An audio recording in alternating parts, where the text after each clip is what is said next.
Vienna, 1884, just as the snow began to settle in quiet flurries over Schönbrunn Palace's black iron gates. She arrived in a plain carriage, no crest on the doors, no footman to open them. The driver barely glanced back as she stepped down, her boots crunching on fresh frost. Her coat was worn, brown wool lined with rabbit fur gone thin at the collar. But her spine was straight, her chin lifted, and her eyes gray as morning mist did not blink as the guards crossed spears before her. "I am Seraphina Marchand," she said. "I've come to take service as a companion to the Archduchess." The guards exchanged looks. One called for the steward. By the time she crossed the threshold of the palace and into the marbled vestibule, the snow had begun to fall harder. She said nothing as the steward looked her over, eyes pausing at the fine stitching of her cuffs, the way her gloves were mended with exacting care. "You'll keep your head down," he muttered. "Speak only when spoken to. No questions. No wandering." "I understand." She did not tell them she had once danced in these halls, in silks ordered from Lyon, with a coronet of sapphires in her hair. She did not tell them her father had been Count Marchand, once a trusted advisor to the emperor before he was accused of treason and took his life in the cellar of their Viennese townhouse. She did not speak of the day her name was struck from the rolls of the nobility. Now she was no one, a companion, a shadow, but she was here. And that night, when she laid the Archduchess's velvet shawl across the settee and turned to leave, she saw him. He stood at the far end of the corridor, just beyond the torchlight. Tall, in the uniform of the Imperial bodyguard, dark silver braid, gleaming buttons, a saber at his hip. He was still as stone except for his gaze, which rested on her. She paused, curtsied, low and silent. He gave no sign of recognition, but his eyes followed her until she turned the corner. The next morning, in the servants' courtyard, she asked the laundress, "Who is the soldier who guards the northern wing?" "You mean the silent one?" The woman chuckled, wringing out a sheet. "That's Xander Joseph. Doesn't speak. Some say he lost his tongue in Bosnia. Others say he chooses silence. Either way, he watches everything."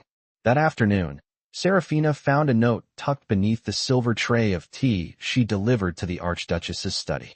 It held only 4 words, written in a clean, precise hand. "You curtsied like a queen." She looked up, startled. The corridor was empty. The next time she passed the northern wing, she paused. His boots were visible beyond the arch, standing at watch. She said nothing, only let her fingers brush the edge of the tapestried wall as she passed an invitation, quiet and careful. 3 nights later, as she crossed the chapel cloister with a basket of embroidery silks, he fell into step beside her. "You can speak," she whispered. He nodded once. "Then why don't you?" He stopped, turned toward her. "Because words are dangerous in this palace." His voice was low, rough from disuse, but it stirred something in her chest nonetheless. "I know," she said. "I once spoke too freely." They began to meet in the cloister. Never too long, never too close. A shared look, a soft murmur, a folded scrap of paper slipped between pages of a devotional book. She learned he had been born in Lemberg, the son of a cobbler, chosen for the Imperial Guard after saving a minor Habsburg prince from drowning in the Danube. He had killed men in Bosnia, in Galicia, in places he never named. She told him nothing of her past, only that she had once loved the smell of violets and the sound of cello music, that she had not heard laughter in 3 years. One evening, as dusk stained the windows of the chapel gold and red, he stopped her beneath the ancient bell tower. "There's a rumor," he said, voice nearly lost in the wind, "that the court plans to wed the Archduchess to a Romanian prince. They'll send her east in spring." Seraphina looked down. "And I will be sent back to the city. Alone." "No," he said. "You won't."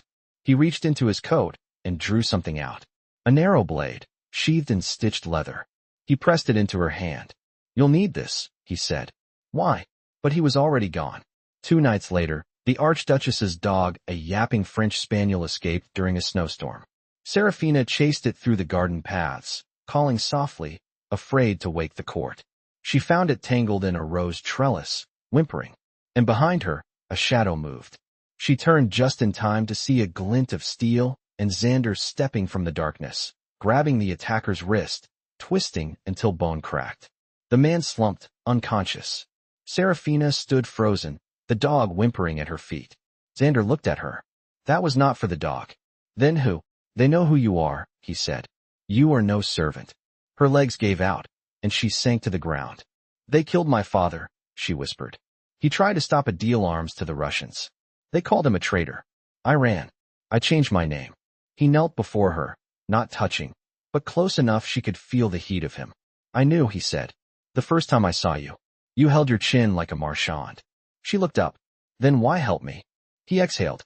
Because I watched them hang my brother for stealing bread. Because I've served men who slit throats behind velvet curtains. And because the first time you looked at me, you didn't look away. She reached out, took his hand. It was calloused, warm. He curled his fingers around hers. A bell tolled in the distance. Footsteps approached. He stood. Go. I'll take care of him. She ran, not looking back. But the next morning, in her embroidery basket, she found another note. The duel is at dawn. He challenged me in your name. Seraphina's breath caught. She knew who he meant, Baron Kessler, the minister's nephew. The one who had stared at her too long during supper service. Who had once cornered her in the corridor and whispered threats into her ear. She flew through the palace, heart pounding. By the time she reached the frost-covered courtyard, the first light of morning had broken. Xander stood at its center, coat off, saber drawn. Kessler's smirked blade casual in his hand. I should have known she wasn't just a maid, he sneered. You always did have a taste for broken things. Xander said nothing. Then he moved. The fight was brutal. Quick. Steel clashed. Sparks flew. Kessler lunged. Xander sidestepped, struck, disarmed him with a blow that sent the saber skidding across the stone. Xander pressed his blade to the man's throat. Leave Vienna, he said. Or next time, I won't stop here. He turned. Walked to Seraphina. You shouldn't have come, he said, breath ragged. I couldn't stay away, she said. He looked at her, truly looked. Then, without a word, he kissed her. It was not gentle. It was not courtly. But it was hers. And for the first time in years, Seraphina knew exactly who she was. She was not broken. She was not forgotten. She was loved. A week passed after the duel, and Vienna thawed into its brittle, reluctant spring. Meltwater gathered in the palace eaves and dripped into the gravel paths.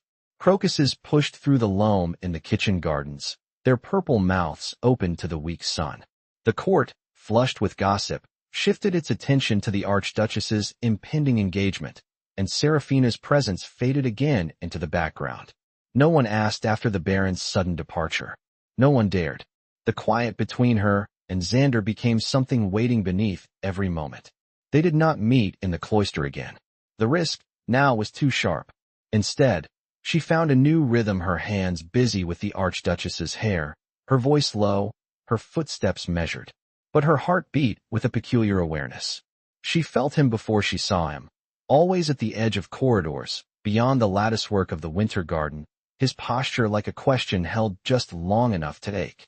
One late afternoon, she was summoned to the Empress's solar, not by name, but with a discreet request for the Archduchess's companion. The summons was delivered by a senior footman whose tone betrayed no curiosity, but she saw the faint lift of his brow when he caught her expression. The solar was quiet and warm, its walls lined with portraits of Habsburg women with narrow wrists and high cheekbones. The Empress sat at a writing table, blotting her pen with a fold of linen. She was older than Seraphina had expected, her eyes tired, her hands pale and veined like pressed leaves. You read French, the Empress said without preamble. Yes, Your Majesty. The Empress nodded at a small stack of letters on the desk. These are from the Romanian court. I dislike the translator they have assigned me. She embellishes. I want clarity. Seraphina stepped closer, careful not to let her breath quicken. She recognized the seal on the top envelope, a minor Boyar family close to the prince's mother. The parchment smelled faintly of clove. You will not repeat what you read to anyone, the Empress said, folding her hands. Not even the Archduchess. I understand. The Empress looked at her for a long moment. You carry yourself like someone who has lost everything. Seraphina kept her eyes fixed on the paper. And yet, I am still here. The Empress said nothing more. She left Seraphina with the letters and a silver bell. It took 3 evenings to finish the translations. By then, Seraphina had begun to notice more than what was written. There was unease in the tone of the Romanian correspondence, a careful hedging, a reluctance to confirm anything beyond minor ceremonial arrangements. One letter mentioned troop movements near the eastern border, couched in vague language. Another referenced the procurement of artillery, but without context. On the fourth night, she found a folded square of linen tucked beneath the final envelope. It was not sealed. Inside was a crest she had not seen in years, a falcon against a field of ash. Her family's. The note beneath it wasn't signed, but the handwriting was unmistakable. They are watching you. Leave while you still can. She sat frozen for a long time. Her fingers went numb. When she finally stood, the room seemed too quiet, the air too still. That night, she did not sleep in the servants' quarters. She went instead to the conservatory, where the scent of orange blossoms lingered despite the cold. She waited behind a column of etched glass, her breath clouding. He came shortly after the bells marked midnight. His coat was damp from mist, his boots silent on the tile. "I didn't send the message," he said, voice low. "I know. It was my cousin. He must still be in the city." He stepped closer. "If your name is rising again, they'll want to bury it before it reaches the wrong ears." "They're arming Romania," she said. "The Archduchess is being used as a veil." He didn't move. "You're not safe here." "I've never been," she said. "Even when I wore jewels and had a governess from Prague." A pause.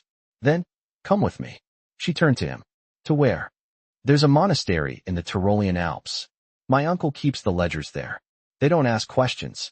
She looked at him in the dim light, the lines of his face drawn tight, with something between hope and fear. "I can't leave her," she said. "Not yet.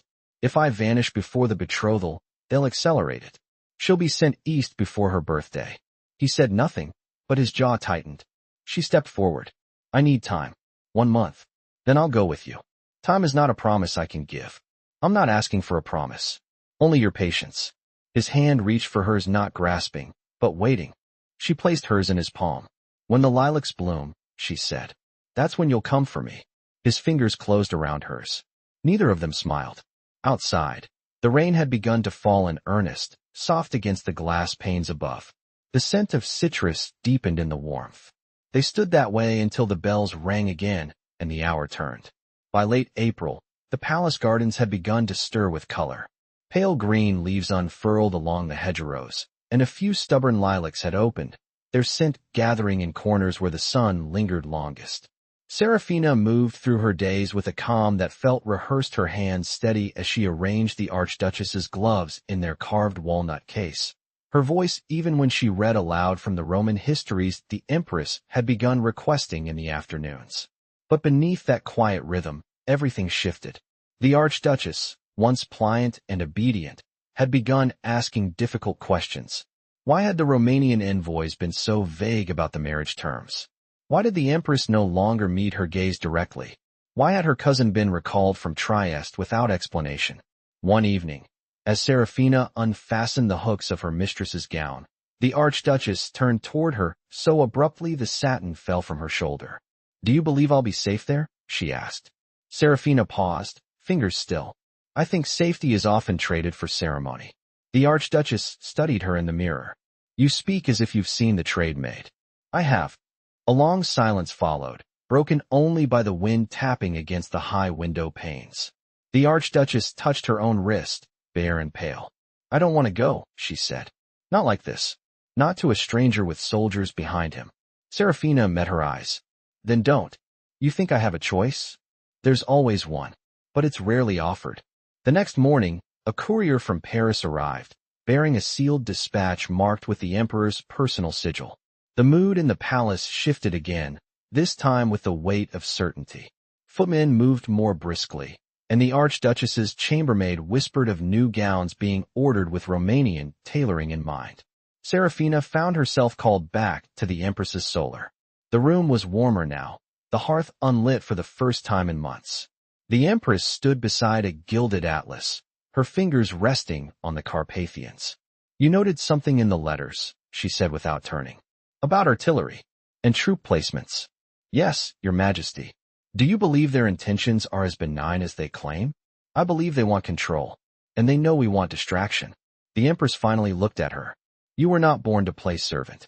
"No," Seraphina said. "But I learned quickly." The Empress nodded once, as though confirming a suspicion. "The Archduchess has grown attached to you. She's not a child. She sees more than they think." "She sees too much," the Empress murmured. A knock interrupted them. The Empress's chamberlain entered, bowed, and handed her a folded message. She read it quickly, then held it out to Seraphina.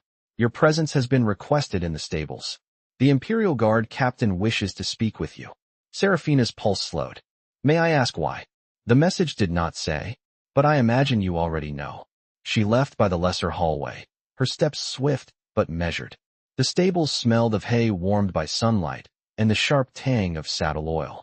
She found him near the back, where the older mounts were kept for parade practice. Xander was brushing down a gray gelding, his sleeves rolled. A fresh cut traced the edge of his jaw, still dark with dried blood. He didn't look up. You left a letter in the account's book, he said. A risky place. You said they wouldn't search where they never looked. He finally met her eyes. There's news. The Archduchess is to be taken to Arad before the month's end. The escort leaves in 6 days. Arad. Her voice tightened. That's further than they claimed. They want her out of reach before the court can change its mind. Seraphina stepped closer. Then we need to act before then. He passed the brush to a stable boy and wiped his hands on his coat. I've arranged 2 uniforms. One bears the insignia of the medical corps. The other is for a mounted guard. She hesitated. You're not coming as a soldier? They'll expect me to follow protocol. I plan to break it. She studied the edge of his sleeve, frayed where the embroidery had worn thin. What happens after? I know a pass through the mountains. It's slow, but unguarded this time of year. From there, we ride west. Inns keep no records past the border. And when we arrive? He looked at her then direct, unflinching. We start again. Not as heir and guard. Just as ourselves. She reached into her coat and withdrew a small brooch of falcon, wings in flight. My mother gave this to me when I turned 17. I've carried it through every place I wasn't welcome. If I leave it behind, they'll know I made the choice. He took it without speaking and pinned it inside his coat. As she turned to leave, he caught her wrist. One thing more. His thumb rested against her pulse. If we're separated, go to the chapel in Obervellic. The priest there owes me a favor. She nodded once, then slipped into the corridor, the scent of horses and dust still clinging to her sleeves. 5 days later, she stood beside the Archduchess's carriage in the inner courtyard, the weight of the borrowed uniform unfamiliar against her shoulders. The Archduchess stepped forward, veil drawn, and paused beside her. Do you know where you're leading me? She asked. Seraphina lifted her chin. Only away from what you were never meant to become. The Archduchess didn't answer, but her fingers brushed Seraphina's briefly as she stepped into the carriage. The gates opened, and the wind carried the scent of lilacs into the morning air. They left Vienna before dawn, the city still wrapped in low mist and the hush of sleeping spires. The Archduchess's carriage rolled over the cobblestones with hollow elegance, its crest hidden beneath a canvas shroud. Seraphina rode up front, dressed in the dull green of a medical orderly, a satchel slung across her chest containing forged documents and tinctures she'd measured herself by lamplight, her fingers steady even when her throat was not. Xander rode beside the lead driver, his posture unreadable, his gloved hands loose on the reins. He had trimmed his hair shorter for the journey, the sweep of his profile no longer softened by its former fall. The gesture made him look harder, more anonymous. But Seraphina knew better. She could feel the tension in his shoulders each time the carriage slowed near a checkpoint, the way he scanned the tree leans without moving his head. By the time they reached the foothills, the road narrowed. There were no more guards after that. Only shepherds and fields, and the occasional chapel bell lost to the wind. They made camp the second night in the lee of a ruined monastery, its roof half collapsed, ivy curling through the nave. The Archduchess slept in the carriage, her breath even beneath the embroidered blanket the Empress had pressed into her arms without speaking. Seraphina found Xander behind the broken cloister wall, kneeling beside a shallow stream. He was washing his hands, slowly, as though the cold water might carry away the things they had not yet said. There's a man in grass, he said. He owes me a favor. If we reach him, we can trade the carriage for a smaller wagon. Easier through the pass. Seraphina crouched beside him. Will it carry 3? If we stay light. She pulled one of the dried apples from her satchel and handed it to him. He didn't eat it, only turned it slowly in his hand. I thought you might vanish, he said after a while. When the gates opened. I almost did. He looked up. Why didn't you? Because I remembered something you said. That words are dangerous in this palace. She touched the edge of her sleeve, where the stitches had begun to fray. But silence was killing me. He set the apple down. I've been quiet for so long. I don't know what to say anymore. Then don't say it, she whispered. Just don't leave. He reached for her then, not with haste, but with certainty. His hand settled at her neck, thumb grazing her jaw, and she leaned into it without hesitation. When he kissed her, it wasn't hurried or hidden. It was deliberate, a vow made without ceremony. They didn't speak again until the fire had burned down to embers and the stars had shifted behind the broken arch. The next morning, the Archduchess asked for ink and paper. Seraphina handed her a folded sheaf. You won't be able to send it until we reach the border. I know, the Archduchess said, eyes clearer than they had been in weeks. It's not for the court. It's for my brother. He was the only one who ever asked what I wanted. They rode hard through the third day, the terrain growing steeper, the air thinner. By late afternoon, the wheels caught in a patch of shale, and the carriage lurched violently. Xander dismounted before the driver could react, bracing the axle with a length of timber scavenged from the roadside. Seraphina clutched the Archduchess's arm, steadying her as the horses stamped nervously. When the carriage was righted, Xander brushed the dust from his coat and nodded once. We'll need to walk the next stretch. It's too steep for the horses. They left the wagon hidden beneath a thicket of pines, the Archduchess's veil traded for a travel cloak, her posture hunched to avoid notice. They carried only what they could bear: food, the forged identification papers, a map inked with alternative crossings. The path narrowed into a series of switchbacks, the snow still clinging in shadows. By dusk, Seraphina's ankles ached, but she said nothing. Xander moved ahead, his steps measured, and when they reached the ridge, he extended a hand without looking back. She took it. The Archduchess followed, silent but unwavering. At the summit, the land opened before them. The valley below glimmered with slate roofs and distant lanterns. Obervellic lay just beyond the river bend, the chapel spire rising like a needle of stone against the darkening sky. Seraphina exhaled for the first time that day. They descended just after nightfall, keeping to the woods. The priest met them at a side door, his robes smelling faintly of incense and wood smoke. He asked no questions, only led them to the cellar where a fire had been lit and bread left warming on a stone. Later, while the Archduchess slept beneath a coarse wool blanket, Seraphina sat beside the hearth.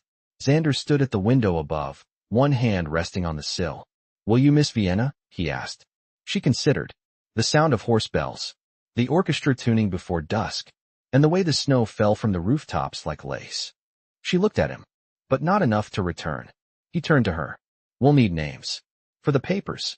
I've already chosen mine, she said. Anna Keller. My mother's middle name and the surname of the woman who raised her. And me? She tilted her head. Joseph Keller. My husband. A carpenter from the West. Quiet, reliable, good with his hands. A rare smile ghosted across his mouth, not a smirk, but a glimmer of something unguarded. Then I'll have to learn woodwork. I'll teach you, she said. I'm better at it than I ever was at embroidery. He crossed the space between them and knelt before her, his hands resting lightly on her knees. No more hiding, he said. No more waiting. She reached up, cupping his cheek. Only living. Together. The fire crackled. The chapel bell rang once. And outside, the lilacs bloomed beneath the moonlight.